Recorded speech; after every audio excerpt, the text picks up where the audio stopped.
Hello everybody, I am Jeremy, and today I want to show you a tablet that caught my eye even though I never expected it to.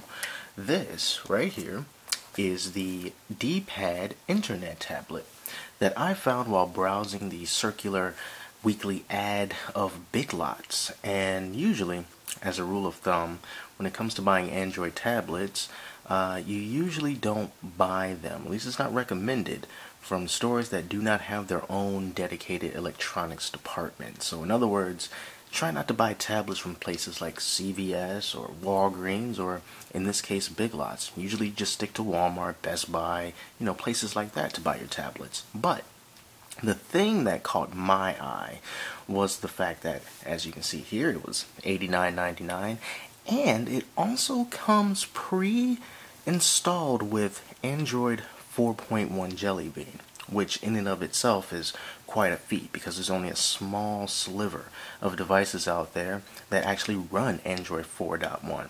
Now, even though this is Android 4.1.1 and the latest 4.2, it's still a rarity in the Android world to be up that high. So I decided to go out, pick up this tablet, and show you guys what my first impressions of it are, just in case you see the same thing and you may be thinking about buying it for yourself or someone that you may know.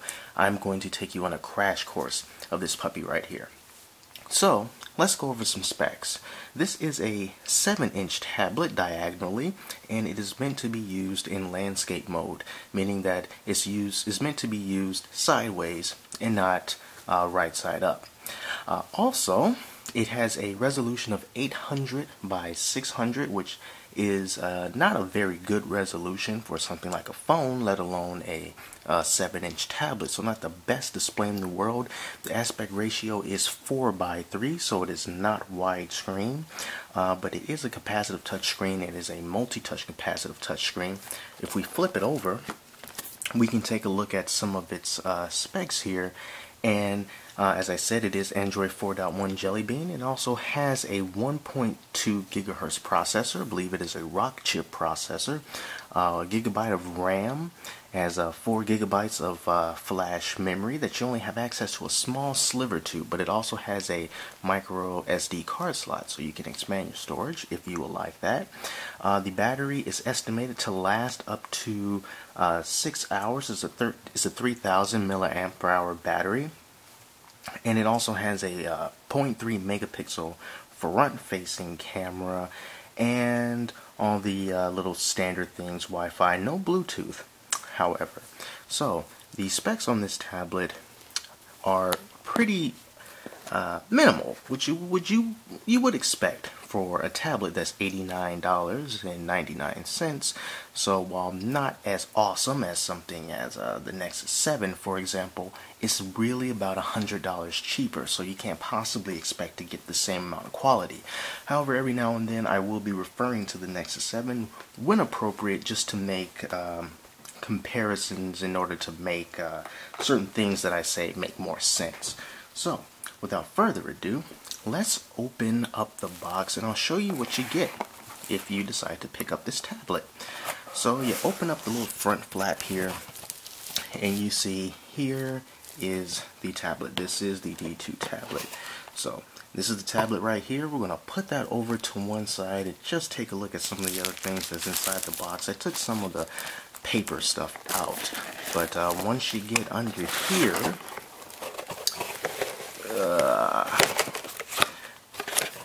you see, you get really the standard stuff. There are some promotional material for Jack the Giant Slayer. There is a quick start guide as well inside of the box, and you also get, rip this out here. This is a USB charging cable, or you can use it to transfer data if you like. We'll put that away. And another thing that you get is a DC power adapter, which is something that you usually don't see in Android tablets. Usually you just see like a little connector like this, and then it's USB down at the bottom, but you actually get something that you can plug into the wall, and this is the other end right here that you would use for that. But yeah, those are just the regular basic things that you get inside the box. But here is the actual tablet. Now, for comparison's sake, like I said earlier, this is the Nexus 7 right next to it. And as you can see, there is a big difference, mostly because the Nexus 7 is meant to be held in portrait mode this way, as opposed to landscape mode, which is really something that this tablet reminds me more of the Kindle Fire than the Nexus 7 as far as how it looks. So if you also want to like kind of put them in the same orientation, I'll put that down at the bottom, then you can just basically see that Nexus 7 is naturally wider. It looks bigger, and it is the aesthetic is bigger, even though they both have 7-inch screens diagonally. Also, if we can flip over so that you can see what kind of ports you're working with here, you can see that there is a reset button. There is the DC port for charging, a regular 3.5mm headphone jack, a USB port, a TF card, which is basically your micro SD card, the microphone, and the power button, and of course the D2 logo. Now, as far as build quality goes, of course, for an $89.99 tablet, build quality, well, maybe just not the best. This portion of it right here actually feels similar to the Nexus 7 along the bezel. However, the back, not so much. It is clearly, well, it's basically cheap plastic. This is the white. I do believe that there are also different color variations that you can get depending on what Big Lots you go to and what they have in stock. But as you can hear, basically is thin, cheap plastic, and at times appears that maybe it's not quite attached to the rest of the tablet like it should. So if you can listen really closely when I press on the speaker grill, can you hear that?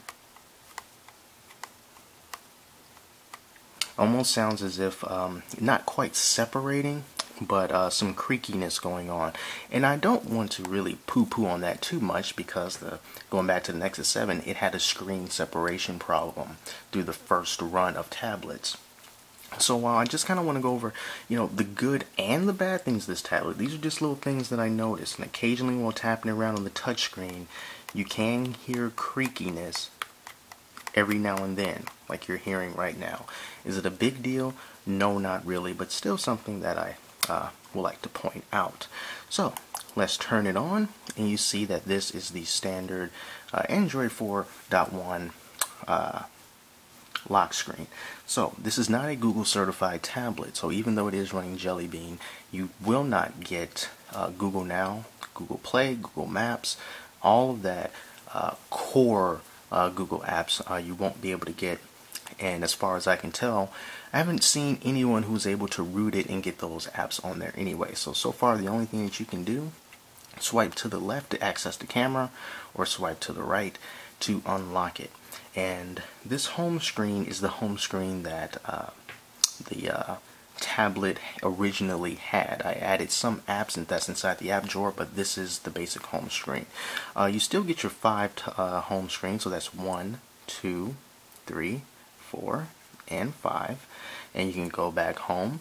And again, for comparison's sake, if you can just notice, this is how the home screen is on the D2 tablet as compared to the Nexus 7, where it's well, let's turn the Nexus 7 inside landscape mode as well. We may have to turn off the orientation lock in order to do that. That would help, wouldn't it? Okay, so let's flip that around. And as you can see, there is a difference between the two. And you have to remember that the Nexus 7 is kind of a phone OS. The Jelly Bean version that's on the Nexus 7. People were kind of wondering, like, why is there a phone interface on my tablet? So when it comes to this and other Jelly Bean devices such as the D2, Jelly Bean looks just slightly different, behaves slightly different, but it's still Jelly Bean nonetheless. We can just go into the settings. Let's scroll down a bit to the About Tablet portion, and as you can see, there is Android 4.1.1. Let's zoom in a little bit so you can see that a little better there. And that came out of nowhere. just just ignore that. And I got my cat an adjustable harness. Yeah, so what? Yeah, so anyway, so this is Android 4.1.1, and you can check for updates if you want to do that, and you can now also check to see if the Rock chip also has an update available, but there is none available. So that's just the settings menu right there. So, like I said, the screen resolution is only 800 by 600, so it's not a very high resolution screen. But when it comes to a device like this, the most important thing that you're wondering about is, well, how does it run? Is this thing a chuggy, horrible piece of garbage that you should not be bothered with? And my first impressions are, it's not really like that, surprisingly. When I looked for reviews for the other versions of this tablet that run Ice Cream Sandwich, and most of them said it's not that bad, actually. And you know, I can back up those claims. Now, it's not the smoothest thing in the world. The transitions do look sometimes a little muggy, like as you can see here. You see how it's not quite lagging, but there's almost like a sort of a ghosting effect, which is, you know, it seems to be a little bit worse when you're going through the apps. Can you see that there? You know, not quite as smooth as you'd like for it to be, but at the same time, it's still not that bad. So, you know, again, 90 bucks, you know, what do you want? When you go over to the widgets, most of them are stock widgets, but there are some that were added. For example, the One Mobile widget right here is actually the App Store that this device comes with, because you will not be able to use Google Play unless you do some crazy hacking and find out some way to use it. So that's not a standard widget. You also have, that's not standard, that's a SoundHound widget. That's not standard. Kingsoft Office is not standard. Lookout Security, Dropbox, and Pulse. Those are the only widgets that do not come standard on a stock Google device, as well as some of the apps themselves. So I added Angry Birds Star Wars there. The Amazon App Store comes pre-installed on here, so that's another place that you can go get apps if you want. But it also comes with Dropbox, this other app here called Kiddos, again, Kingsoft Office, Lookout Security, Wild Tangent Games. You know, if you root this device, of course, you can take those off if you want to. So there's really just a handful of apps that are preloaded. The first Temple Run was preloaded. Pulse was preloaded. You know, nothing too intrusive, because Temple Run is good and Pulse is also good, so I don't mind those too much. And you also get some trailer for Jack the Giant Slayer and some program called Warrior Twins. And usually, you know, I really wouldn't bother with that. So let's just turn this down for a second, because I want to show you something with these videos that I think is pretty neat. So I'm going to go to the Warrior Twins, and it's going to boot up. We're going to play from the beginning. Now, what I'm going to show you is something that's not even included in stock Android, and it should be after seeing this. So while you're looking at this video, let's say you want to do something else. You got email, you want to check the web for something. If you push this little thing that looks like a paper airplane, the app or the video will minimize and it'll play over the screen, and you can take this and actually move it around. So I can put that right there in the bottom left hand corner of the screen. I can pinch to make it smaller or bigger. So I can make it as small as I want, bring it down there, open up Google Chrome, and from Google Chrome, say I just wanted to check out some breaking news from CNN. So I can do that while CNN is loading up in the background.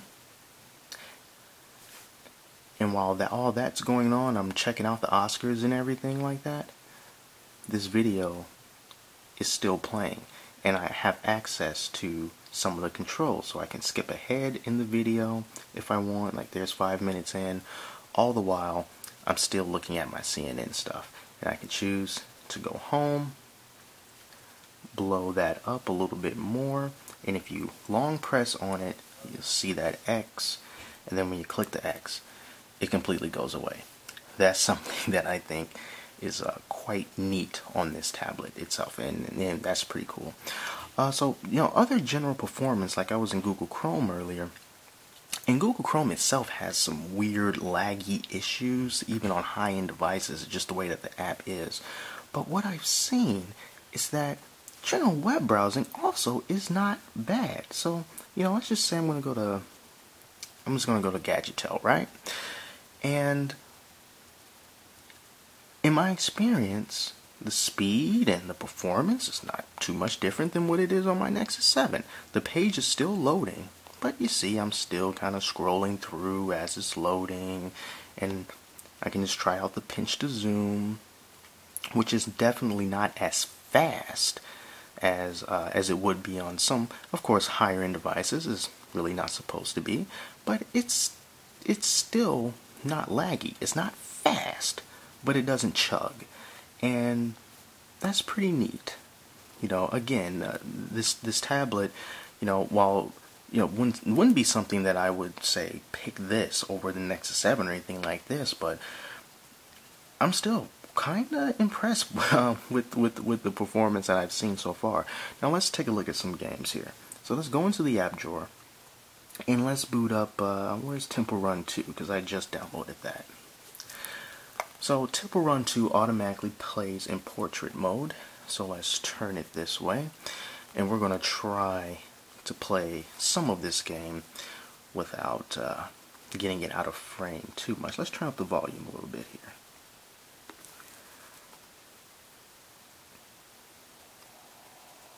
Okay, we're just gonna play, and here we go.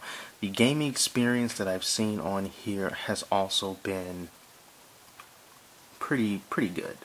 I've been playing this Temple Run, as well as it's like Angry Birds, of course, and it's always been smooth. Now the viewing angles are quite bad given this low resolution screen, so if I were to tilt this away from me like this, I can't see really anything. So let me look into the viewfinder, and I died. Let's do one more run of Temple Run, just so you can see just how smooth this tablet is handling this game. Now granted, Temple Run is not a intensive game by any means, but for the simple things I would imagine someone would use this tablet for, these are the kind of games that they would play on them, and if it works just fine with this, then that's just fantastic. Alright, so let's kill ourselves and let's leave Temple Run. And for some reason, sometimes when you go back to the main screen, it doesn't go to the first screen where all the apps are. You just kind of have to find it. That's kind of weird there. But let's go to Angry Birds Star Wars. I think that'll play in landscape. You may have heard a little creak there, and it just seems that for some reason, occasionally when the audio kicks in certain things, it's almost like the speaker rattles the casing of the tablet. And sometimes it happens even when you're tapping. But yeah, Angry Birds Star Wars. You cannot show an Android device without demonstrating Angry Birds. So that's an ad that's already in the game, and let's just see, how smooth things work with this game. So it's the very beginning. So as you can see, we can move around like this and go backwards. Really no lag. Let's shoot off our little skywalking bird. Let's try another one. Oh, you suck at Angry Birds. I'm not trying. Is that going to tip over? No? Alright, we got 2 more shots at this. That ought to do it. Yeah, so again, not bad. Let's do one more level.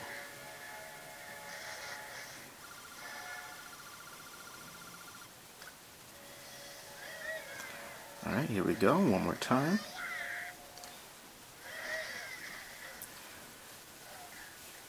And again, smooth performance, not that bad if you can take away the fact that the screen resolution is, not that good.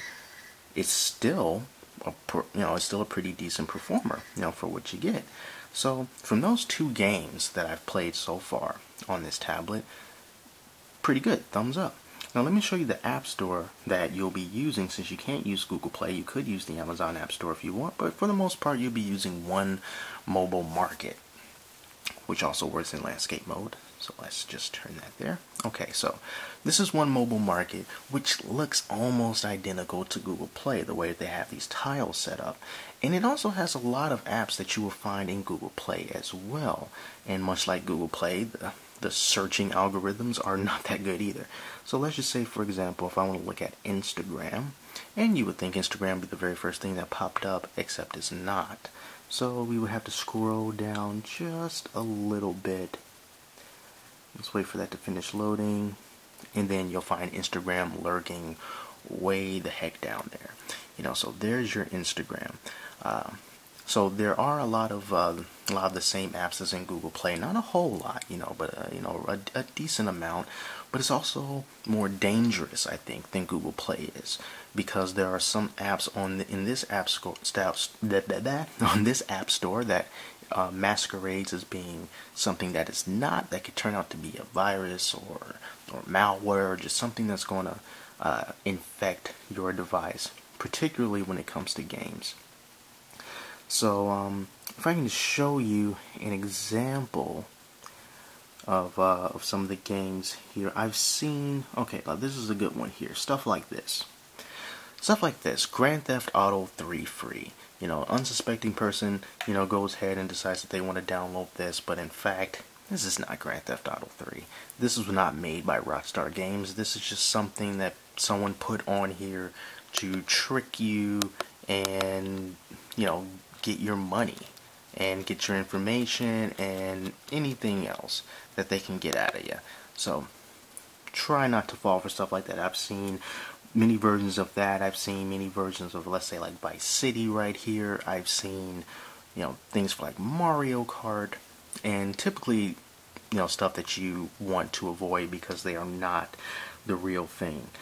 So if you are going to download games and apps from here, if you know the name of the developer, look to see if the developer's name is under there and make sure it's spelled correctly. Try to look at some of the reviews, and hopefully that'll be enough to save you. Take a look at Tamagotchi Life, for example. This is a Namco Bandai game, as it says at the bottom, Namco Bandai Games. So that is a legit app that is available on Google Play, and that's something that you can download and be safe with. So this is something that you have to be very careful with, especially if there's finances involved. Another thing I like about this tablet, and I'm not too sure if this feature is available on other Jelly Bean devices because it's not available on the Nexus 7, there's a screenshot shortcut. So I want to take a screenshot of this. I just tap that, and it's an instant screenshot, and it's saving right there, and I can go and look at it in the gallery. This is the notifications menu, by the way. So I can just go here and look at the screenshot, and that's pretty neat. On the Nexus 7, you have to hold the power button and the down volume button in order to pull that off, and it's cool that, it's just a button press away. So, yeah, these are my first impressions of the D2 Pad Android tablet, once again at Big Lots right now for $89.99. So I guess the question here is, as I'm wrapping this up, is, well, who is this tablet for? Who would buy this tablet? Why would you buy this tablet? If it was a tablet for someone like me, I would not say so, because I got a little touch of tech snobbery inside of me. I like my Tegra 3 processors. I like my high definition screens. I like bleeding edge stuff. But when I look at something like this, I think that the person or the audience that this tablet is for, maybe like people like my mom, who, has a computer and gets on the web every day for a little bit of time just to do some general surfing, take a look at Facebook, which there's also a Facebook app inside this app store, the One Mobile App Store. Look at Facebook, maybe check out a YouTube video that she saw occasionally, and she really doesn't care about things like specs and whether something is the I'm having trouble with this address bar, whether something is like the latest and greatest tech, or something of that matter. It really doesn't matter to people like her. So for something that she can just pick up, put in her purse, put in her pocket, and just do some quick internet surfing, this is something that she can use and that she would be quite happy with. Doesn't care about screen, just how well does this thing work? Is it locking up? Is it restarting? Is it usable? And yes, for the short period of time that I've been using this is very usable. And I brought up YouTube, so I just wanted to go to YouTube to show you that while there is no YouTube app, you can go to the mobile YouTube website and you can look at YouTube videos straight from the website there. I think you have to scroll down a little bit, like I'm trying to like skip ahead to some stuff. Let's press play, skip ahead. Yeah, that's something you gotta get used to. I mean, like the smoothest experience in the world. But yes, you can still go to YouTube on this and, you know, just HTML5 coded videos. So yeah, this is the D2 Pad tablet from Big Lots, $89.99. These are just my first impressions of it. And so far, it's not bad. Shockingly, it has not been a terrible experience, which is, I was half expecting that. So, if you are out at your Big Lots and you see this and you're wondering, should I get this for the person in my life that's not really so much into tech but could probably use a tablet if their birthday's coming up or something, I'm sure that you can do a lot worse. I have no idea how this is going to work in the long term, but based on the day that I've had it, it has not let me down yet. So, that's just food for thought. So next time, I'm Jeremy, and I'll see you next time.